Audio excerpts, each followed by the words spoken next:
इधर नंदी जो है सभी को निमंत्रण देने के लिए जाता है, इंद्र के बाजी करके आता है। आज बड़ा ही प्रसन्न है, विचार करने लगा है हमारे प्रभु का विवाह होने के लिए जा रहा है। अब तो मैया आएगी, भांग घोट के पिलाएगी, बड़ा ही प्रसन्न है। आज सभी को निमंत्रण देकर के आया। भगवान भोलेनाथ समाधि में बैठ गए। अब नांदिया ने देखा भगवान भोलेनाथ समाधि में बैठे हुए हैं, तो आज नंदी जो है भगवान भोलेनाथ को झाड़ने लगा है। अब तो भोले बाबा जैसे अपने नेत्रों को खोले, नांदिया कहने लगा प्रभु क्या हो गया था? भगवान भोलेनाथ कहने लगे हुए मैं समाधि में बैठा हुआ था। नंदी तो मजारे क्यों रहे थे? बोले भोले बाबा हमें लगता था कि तुम्हें किसी भूत प्रेत में चपेट लो हुई, इसलिए तुम्हें झाड़ रहे थे। बोले भूत प्रेत हमारे गढ़ होते हुए भला हमारा क्या बिगाड़ेंगे? अब तो महाराज भगवान भोलेनाथ से नंदी बोला है कि आप अब दूल्हा बन जाओ, बारात को समय समय आए रोहे। अब तो शुक्र और शनिचर जितने भी देवता हैं सब भोले बाबा की बारात में जाने के लिए तैयार हो गए। अच्छा एक बात बताओ भैया, भोले बाबा बारात में कौन कौन है? हाथ उठाओ नीचे वाले, उठा ले हाथ, उठाओ तो नीचे कर ले। और तुम भैया तुम हो जाइए ना, तुम घर के जाओ पाए गौरा भैया के दे देंगे फिर।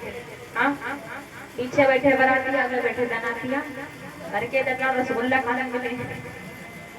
हाँ अब तो भगवान भोलेनाथ जो ही जाते हैं अंदर। आज कन दूर जटाधारी बाबा जो ही अंदर को जाते हैं। आज उन्होंने अपने श्रृंगार को कैसा किया, पूरे शरीर से भस्म को लगा लिया, गले में सर्पों की माला, कानों में बिच्छू लटका ली ही। अब तो जैसे बाहर निकल करके आए, नांदिया कहने लगा भगवान भोलेनाथ से अब तो शादी नहीं होगी। क्यों? ऐसा दूल्हा कौन बनता है? भगवान भोलेनाथ बोले ही हमारा यही श्रृंगार है, हम इसी प्रकार से जाएंगे। अब तो नांदिया कहने लगा शादी नहीं होने वाली है। क्यों? ऐसे जाओगे वहां से भगा दिए जाओगे। भगवान भोलेनाथ कहने लगे ही शादी हो या ना हो हम ऐसे ही जाएंगे। अब तो सभी देवता गड़ा गए। अब तो भोले बाबा नंदी पर बैठे और सभी लोग जब बारात में जाते हैं आगे को मुख करके बैठे थे और भोले बाबा पीछे पीछे को मुख करके बैठे। बड़ी अजीब बारात है भोले बाबा की। जब बारात चली अब तो नदी वृक्ष तालाब सभी भोले बाबा की बारात में जाने लगे, भूत प्रेत सब। बड़ी अजीब बारात है, भोले बाबा पीछे को मुख करके बैठे हैं। कैसी कि ऐसी बारात नहीं देखी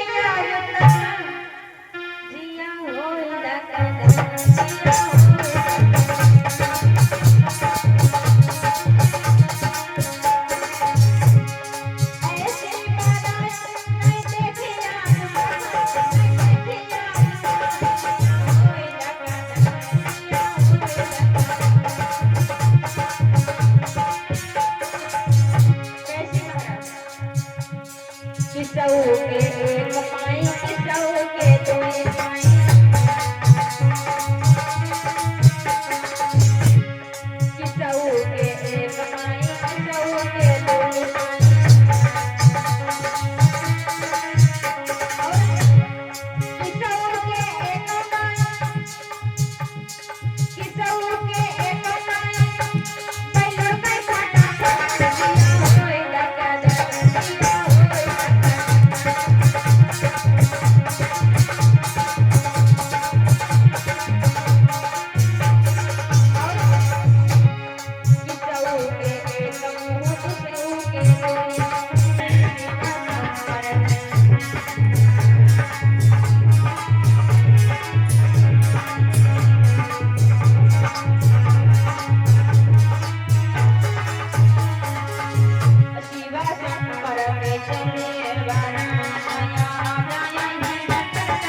पर्वत से हिमाचल नगरी की ओर बढ़ी है।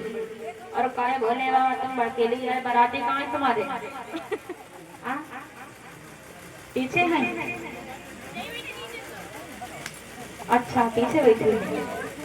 महाराज भगवान भोलेनाथ जो ही जैसे ही बारात को लेकर के हिमाचल नगरी के पास पहुंची।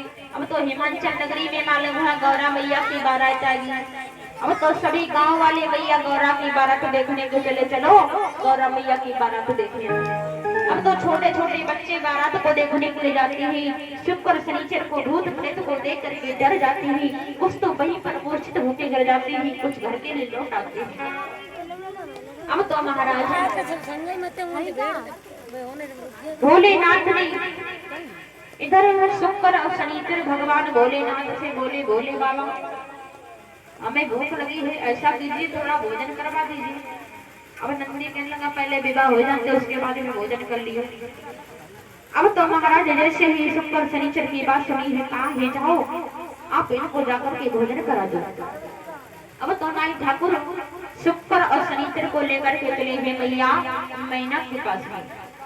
मैया मैना ने देखा, कहा है नाई ठाकुर एक बात बताओ ये कौन है? बोली ये बारात के बच्चे हैं। मैया मैना कहने लगी तुम बच्चे बता रहे हो तो भूत लग रहे देख इन्हें दूर बैठा हुआ तो मैया मैना ने बैठा लियो, भोजन कराने लगे। शुक्र और शनिचर के लिए जब भोजन लगाया गया, अब तो शुक्र शनिचर खाते जा रहे, मैया मैना परस्ती हुई जा रही, सारी बारात का भोजन खा लिया। अब तो मैया मैना सोचने लगी पता नहीं कितना खाएंगे, अभी तो इन्होंने बंद ही नहीं किया। अब तो मैया मैना जो है शुक्र शनिचर से बोली है कि लाला लड्डू लेओगे कि बाटी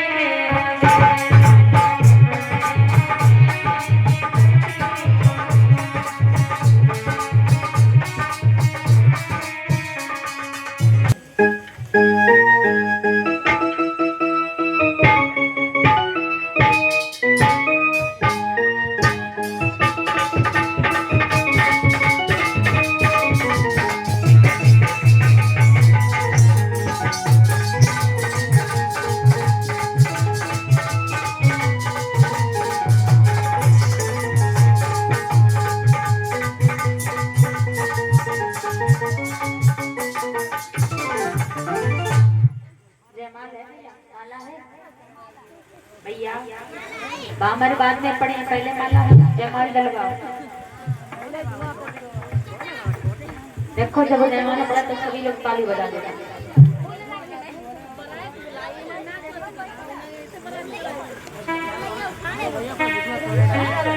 अब तो महाराज मैया गर्जा जो हुई भगवान भोलेनाथ का विवाह होने की जा रहा है।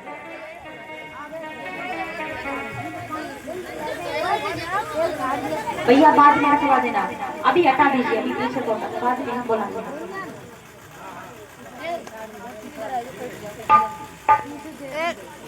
बढ़ जाओ तो नहीं बढ़ जाओ।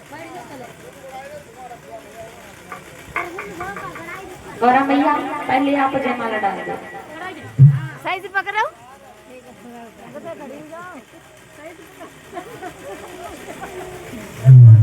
सही से पकड़ो।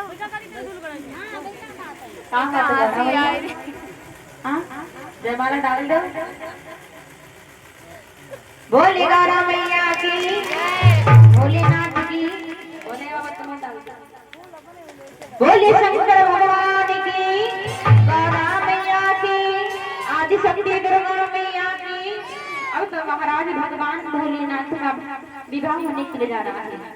अब गौरा मैया भोले बाबा बैठ जाओ। अब कन्यादान सभी माताएं करेंगी आकर के, जो भी हमारे भैया गौरा मैया और भगवान भोलेनाथ का कन्यादान करेंगे। परीक्षित महाराज उठो, पहले आप गौरा मैया और भोले बाबा का कन्यादान करो। जो भी हमारे भैया जो भी हमारी माताएं हैं सभी आकर के कन्यादान करेंगे।